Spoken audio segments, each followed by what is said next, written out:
नमस्कार। हर बार जब हम प्लास्टिक की बोतल से पानी पीते हैं या प्लास्टिक के रैपर को फेंकते हैं तो उसका एक हिस्सा नदी, समुद्र या यहाँ तक कि हमारे शरीर में भी जा सकता है।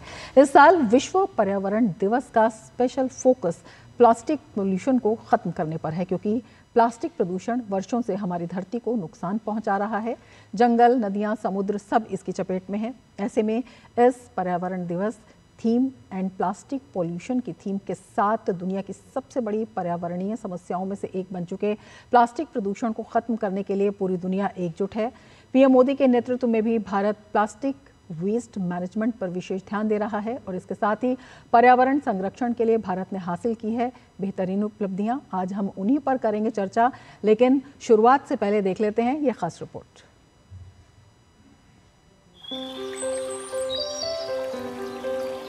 दशकों से प्लास्टिक प्रदूषण ने हमारी धरती को अपनी चपेट में ले रखा है, लेकिन इस विश्व पर्यावरण दिवस पर एक नई उम्मीद की किरण देखी गई है। वर्ष 2025 के विश्व पर्यावरण दिवस की थीम है एंडिंग ग्लोबल प्लास्टिक पोल्यूशन।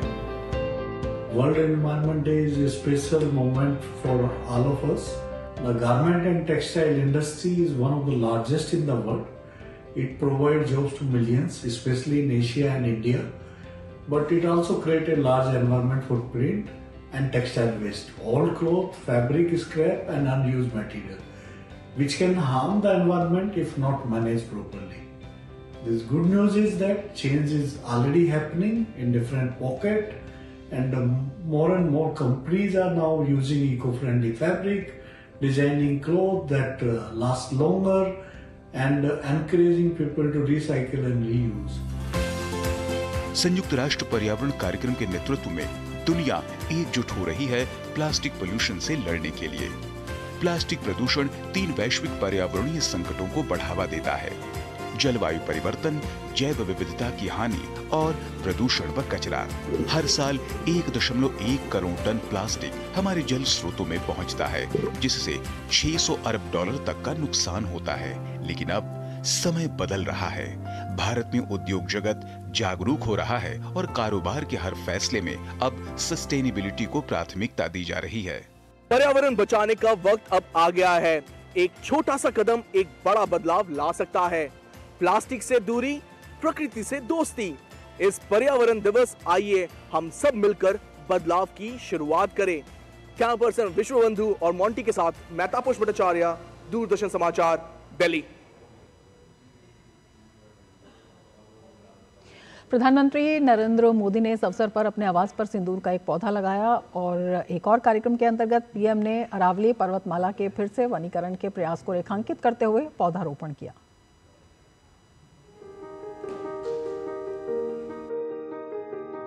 विश्व पर्यावरण दिवस पर प्रधानमंत्री नरेंद्र मोदी ये जो पौधा लगा रहे हैं बेहद खास है। ये सिंदूर का पौधा पीएम को पिछले दिनों गुजरात दौरे के दौरान भेंट किया गया था। 1971 के युद्ध में साहस और पराक्रम की अद्भुत मिसाल पेश करने वाली कच्छ की वीरांगना माताओं बहनों ने पीएम को इसे भेंट किया था।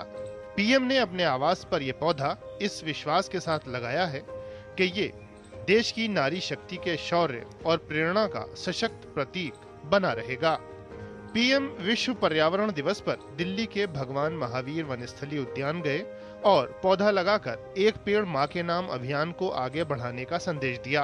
पीएम ने इसे अरावली पर्वतमाला के फिर से वनीकरण के प्रयास, अरावली ग्रीन वॉल परियोजना का भी हिस्सा बताया। पीएम ने अरावली पर्वत श्रृंखला को लेकर पर्यावरणीय चुनौतियों के समाधान की प्रतिबद्धता जताते हुए कहा कि इसके लिए पारंपरिक पौधारोपण विधियों के साथ ही नई तकनीकों को प्रोत्साहित किया जाएगा। साथ ही पौधारोपण गतिविधियों की जियो टैगिंग और निगरानी भी सुनिश्चित की जाएगी। पीएम ने युवाओं से इस अभियान में बढ़ चढ़कर जुड़ने को कहा।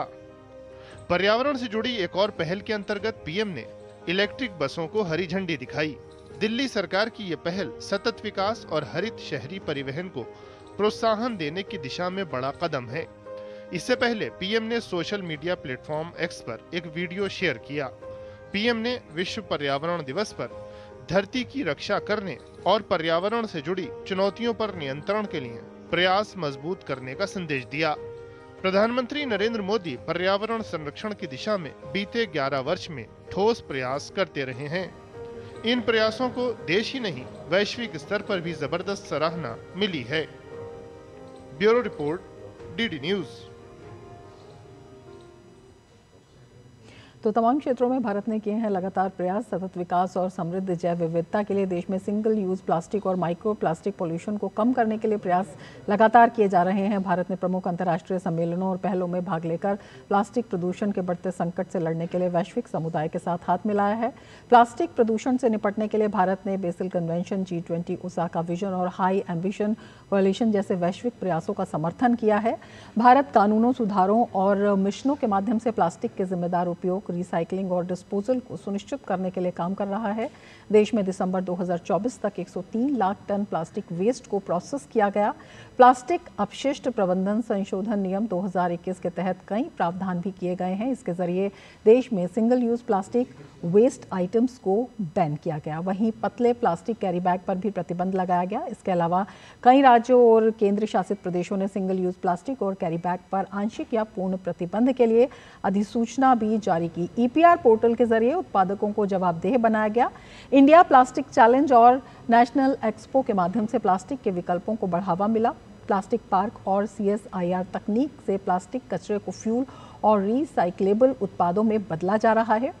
स्वच्छ भारत मिशन ने रूरल और अर्बन प्लास्टिक वेस्ट मैनेजमेंट को बढ़ावा दिया है और इस तरह भारत नीति, नवाचार और सार्वजनिक कार्रवाई के माध्यम से प्लास्टिक मुक्त भविष्य की ओर आगे बढ़ रहा है। तो भारत के इन्हीं कदमों का और विश्व पर इसके व्यापक असर पर हम चर्चा करेंगे। दो खास मेहमान हमारे साथ जुड़े हुए हैं। हमारे साथ डॉक्टर विभा धवन जुड़ी हुई हैं, महानिदेशक टेरी, प्रोफेसर PK जोशी जुड़े हुए हैं, पर्यावरण वैज्ञानिक है। अपने दोनों ही मेहमानों का हम स्वागत करते हैं।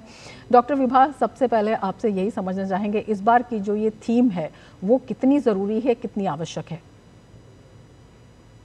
देखिए, हम सब लोग पिछले बहुत सालों से प्लास्टिक की तरफ जाते जा रहे हैं। अब आप देखिए कि अगर आप एक कमरा कुछ भी देखना चाहेंगे कि यहाँ पे क्या क्या प्लास्टिक का है। आपके प्लास्टिक के स्विच बोर्ड होते हैं, प्लास्टिक की कटलरी होती है। तो इसका उपयोग हमारे निजी जीवन में बहुत ज्यादा हो गया है। बहुत सालों से हम बात कर रहे हैं 2018-19 से कि हम सिंगल यूज प्लास्टिक बैन करेंगे, लेकिन अगर हम सच में देखते हैं तो कुछ हद तक हमने कम किया है, लेकिन फिर भी उसका हम इस्तेमाल बहुत कर रहे हैं। वो हम क्यों कर रहे हैं? क्योंकि एक तरह से कुछ भी नहीं, बहुत कुछ होता है रेगुलेशन से, लेकिन जब तक वो जन आंदोलन नहीं बन जाता, जब तक लोग ये नहीं समझते हैं कि हम ये सच में हमको करना है, तो पुलिसिंग से सिर्फ काम नहीं चलता है। और यही सिंगल यूज प्लास्टिक के साथ हो रहा है। हम रोकने के लिए गवर्नमेंट ने बहुत प्रयास किए हैं, लेकिन फिर भी आज की तारीख में भी हमें कहीं ना कहीं सिंगल यूज प्लास्टिक मिल जाता है। बिल्कुल। दो चीज है, एक तो ये है कि हम क्यों इस्तेमाल करते हैं, और वो है कन्वीनियंस एंड प्राइस, एफोर्डेबिलिटी। और दूसरी चीज है कि हम में से ज्यादातर लोगों को ये नहीं पता कि इसका नुकसान क्या है।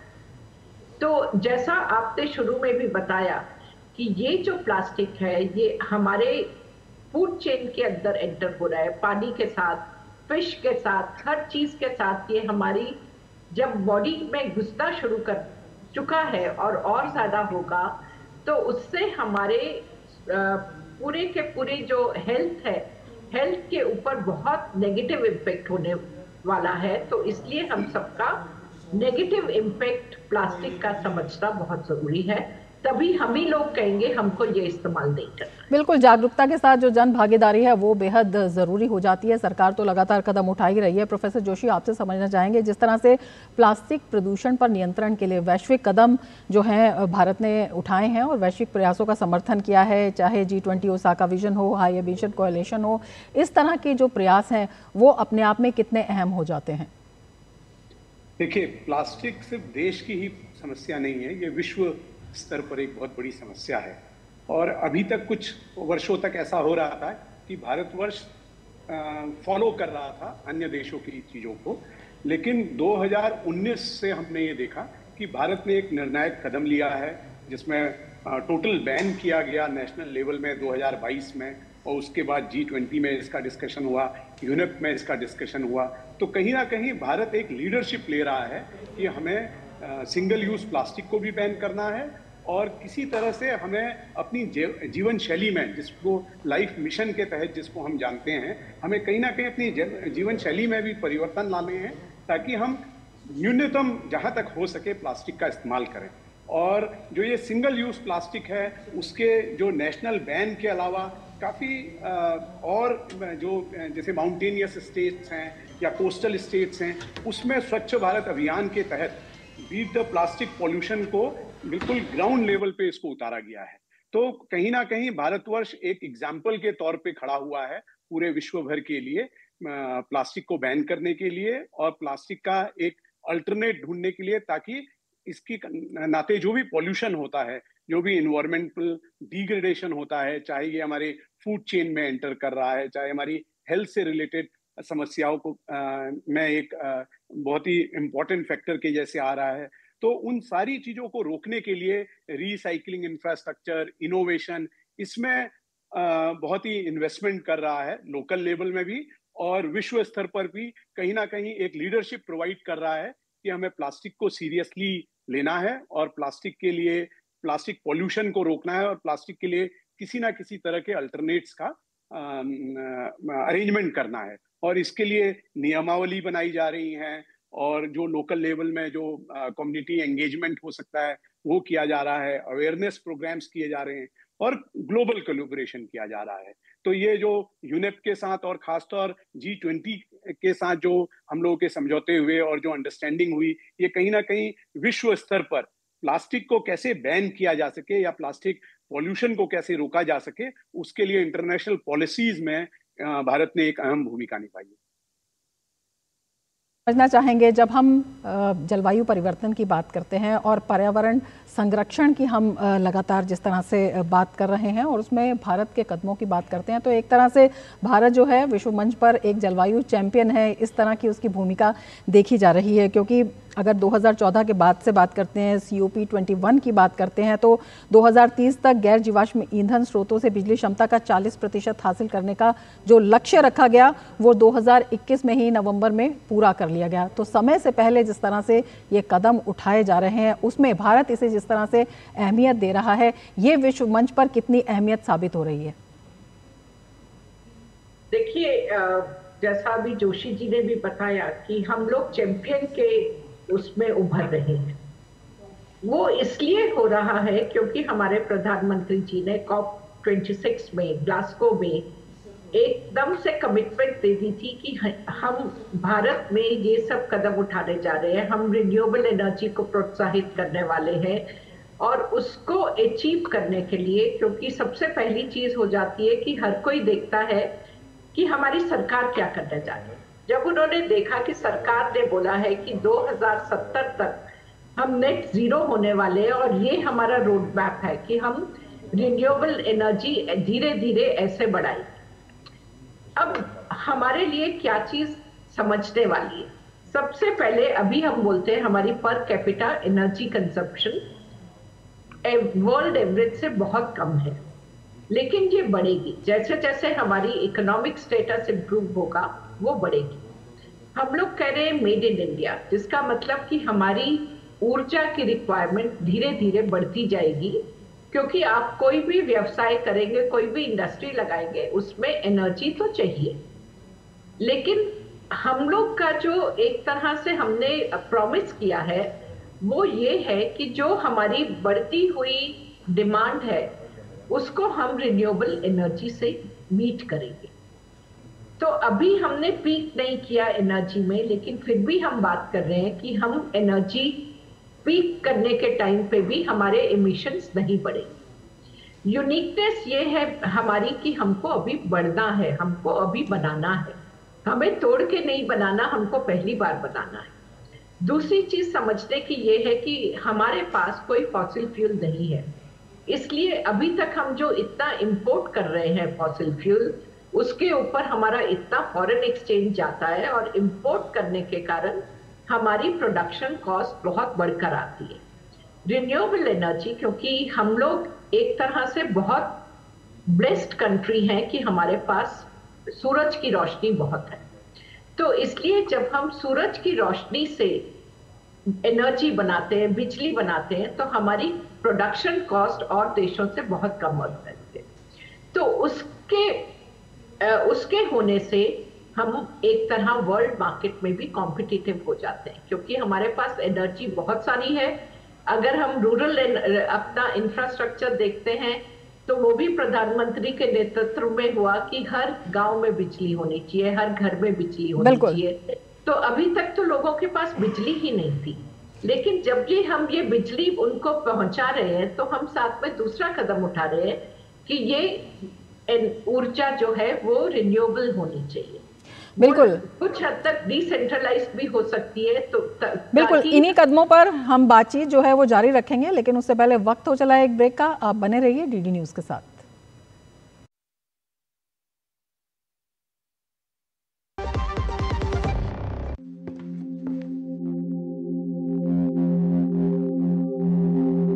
जब हम स्कूल से आते थे तो केवल खाली डब्बा और किताबों का बोझ लेकर, और ये देखो आज के बच्चे स्कूल से इनोवेशन लेकर घर आते हैं। इस नए भारत ने बचपन से ही इनोवेशन का कल्चर देखा है। यही बनाएगा पीएम मोदी के सपनों का विकसित भारत। एकादशी रातिया, some tea is the best tea. It's a magical beverage actually. Some tea is of right. 200 glorious years of Assam. The saga will continue for many more centuries to come.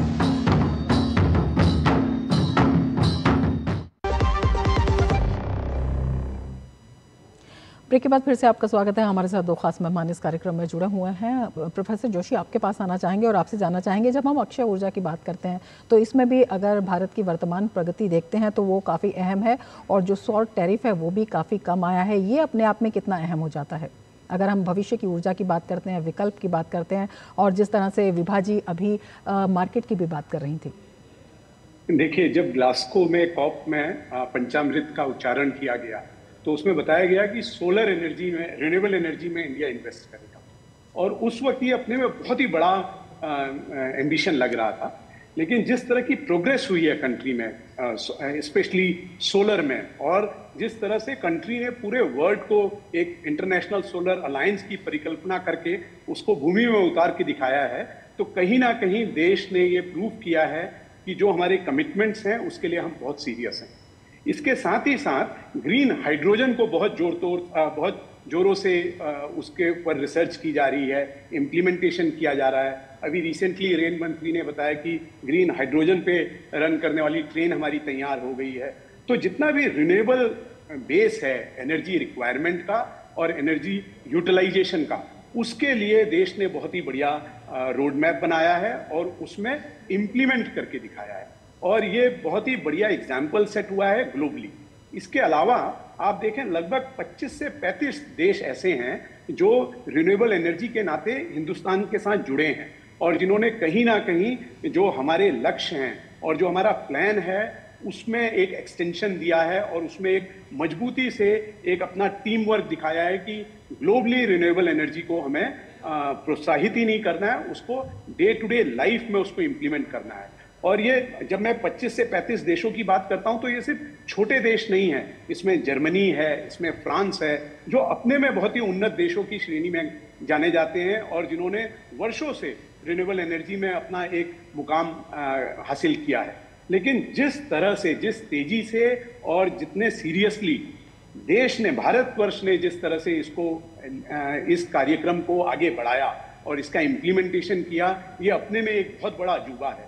और ये अजूबा इस कारण से भी है कि ये क्लाइमेट चेंज के कमिटमेंट्स को तो जरूर पूरा कर रहा है, लेकिन जो हमारी एनर्जी डिमांड जो है, जो अभी प्रोफेसर विभा धवन ने भी जो बताया कि जो दूर देशों में जहां तक बिजली नहीं पहुंच रही थी, वहां पे भी alternate source of renewable energy और एनर्जी सोर्सेस को यूटिलाइज करके उनकी भी रिक्वायरमेंट को पूरा किया जा रहा है। तो आज हम देखते हैं यातायात में, इंडस्ट्री में, घरेलू जो हमारी दिनचर्या में जो रिक्वायरमेंट्स है, वहां पे कहीं ना कहीं रिन्यूएबल एनर्जी बहुत ही इंपॉर्टेंट रोल प्ले कर रही है। हमारे पास बहुत ही अच्छे उदाहरण हैं जिसमें हम लोग देखते हैं देहातों में, छोटे शहरों में लोग अपने घरों में सोलर पैनल्स लगा रहे हैं, और वो सिर्फ अपनी जो जरूरत है उसी को पूरा नहीं कर रहे हैं, कहीं ना कहीं ऊर्जा को वो सरकार को भी बेच रहे हैं। तो ये कहीं ना कहीं ट्विन डबल बेनिफिट के तौर पे एक बड़ा अच्छा एग्जाम्पल रहा। बिल्कुल, डबल बेनिफिट तो हर किसी को यहाँ पर हो ही रहा है। इसके अलावा जब हम वैश्विक परिदृश्य की बात करते हैं तो अक्षय ऊर्जा के क्षेत्र में जो आकर्षण सूचकांक है उसमें भारत 7वें स्थान पर आता है। विभा जी, आपसे समझना चाहेंगे, जिस तरह से पवन ऊर्जा है, परमाणु ऊर्जा है, उनमें कई कई गुना की वृद्धि हुई है और 2030 के लक्ष्य हैं वो भी इसमें बड़े रखे गए हैं। ये अपने आप में कितनी बड़ी महत्वपूर्ण उपलब्धियों के रूप में गिने जा सकते हैं? आप हाइड्रोजन मिशन की बात करिए, भारत ने उसमें कितनी बड़ी इन्वेस्टमेंट की बात करिए, क्योंकि हम एक तरह दुनिया को दिखाना चाहते हैं। और मैं तो ये मानती हूँ क्योंकि हम बोलते हैं हमारा 2/3 of the infrastructure is yet to be built, तो इसका ये मतलब है, और मैं बार बार यही कहती हूँ कि हमको तोड़ के नहीं बनाना है, हमको पहली बार बनाना है। हमारे यहाँ के जो साइंटिस्ट हैं वो लोग सबसे अच्छे हैं एक तरह से, जैसे इनोवेशन में। तो हम लोग जो रिसर्च करते हैं, हम लोग जो प्रोडक्ट बनाते हैं, उसकी कॉस्ट वर्ल्ड से भी कम होती है, वर्ल्ड एवरेज से भी। तो इसलिए हम इसको बहुत अच्छे से अडॉप्ट कर सकते हैं। और जो हम बात करते हैं कि हमारे जो गांव हैं वहाँ कितना पोटेंशियल है, और हम लोग जैसे हमारा जो सस्टेनेबल डेवलपमेंट, हम वेस्ट मैनेजमेंट की बात करते हैं, सर्कुलर इकोनॉमी की, तो जो वहां पे एग्रीकल्चर रेजिड्यू है उससे भी हम बायोगैस बना सकते हैं। बायोगैस से जो बचेगा वो स्लरी हो जाएगी।